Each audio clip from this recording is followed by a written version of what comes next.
जैनब के भागने पर हलील बहुत गुस्से में होता है। हलील एरन को फोन कर जल्दी में यहाँ बुलाता है। हलील जैनब को कहता है कि भागो, जितना भाग सकती हो भागो। जैनब ड्राइव करते हुए कहती है कि मुझे पहले अपना फोन ढूंढना होगा। हलील जैनब की लोकेशन देखते हुए कहता है कि तुम कहीं मुझसे नहीं भाग सकती, मैं तुम्हें हर जगह ढूंढ लूंगा, और एरन को दोबारा कॉल करके जल्दी आने के लिए बोलता है। जैनब कहती है हलील के आने से पहले मुझे अपना फोन ढूंढना होगा, वरना वो आदमी मुझे कभी नहीं छोड़ेगा। एरन हलील को इतना परेशान देखकर पूछता है क्या हुआ। हलील बताता है जैनब यहाँ से भाग गई है। हलील जैनब की लोकेशन देखता है जो खेतों की तरफ जा रही थी। हलील भी वहीं चल देता है। जैनब खेत पर पहुंचकर अपना फोन ढूंढती है जो नहीं मिलता। जैनब प्लान बनाती है कि उसे बुलंद को ढूंढना होगा जो खुद कन्फेस करेगा हलील के सामने कि उसने ये सारी गलतियां की हैं। जैनब का फोन खेत के मजदूर को मिलता है, लेकिन फोन ऑफ होता है जिससे पता नहीं चल पाता कि फोन किसका है। एरन हलील की चोट देखकर पूछता है क्या ये जैनब ने किया है। हलील कहता है नहीं, ये मेरी गलती है। हलील जैनब की डायरेक्शन चेंज होते देखकर एरन को बोलता है कि फोन करके फील्ड पर बोलो कि जैनब को वो किसी भी हालत में वहां रोक कर रखे, हम आ रहे हैं। जैनब की कार का डीजल खत्म हो जाता है। जैनब एक फोन का जुगाड़ करती है।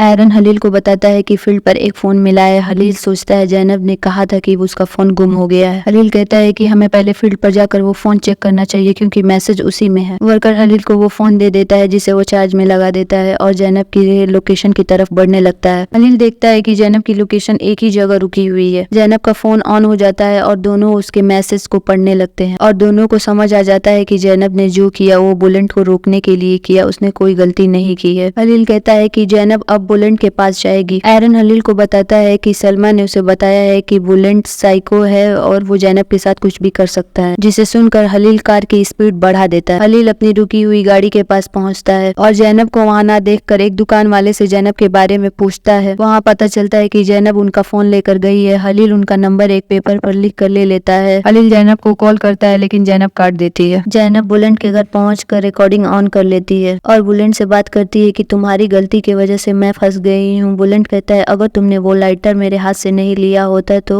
मैं उसका खेत अभी तक जला चुका होता, तो मैं उस हलील फरहत का खेत जलाकर उससे अपना बदला ले चुका होता। इस तरह जैनब अपने बेगुनाही का सबूत रिकॉर्ड कर लेती है, लेकिन बुलंद उसके हाथ में फोन देखकर उसके तरफ बढ़ने लगता है और उसका फोन छीन लेता है और देखता है कि जैनब ने उसकी बातों को रिकॉर्ड कर लिया है। बुलंद कहता है तो तुम मुझे यहाँ फंसाने आई थी। जैनब लकड़ी का टुकड़ा उठाकर उसके सर पर दे मारती है और अपना फोन लेकर वहां से भागती है, लेकिन बुलंद भी उसके पीछे भागता है। हलील एरन जैनब को ढूंढने के लिए अलग अलग रास्तों में निकल पड़ते हैं। जैनब वहां से भागती है लेकिन बुलंद जैनब का एक्सीडेंट कर देता है और डर कर वहां खड़ा होकर जैनब को देखता है, लेकिन वहां हलील आकर जैनब को पुकारता है और बुलंद जल्दी से वहां से भाग जाता है।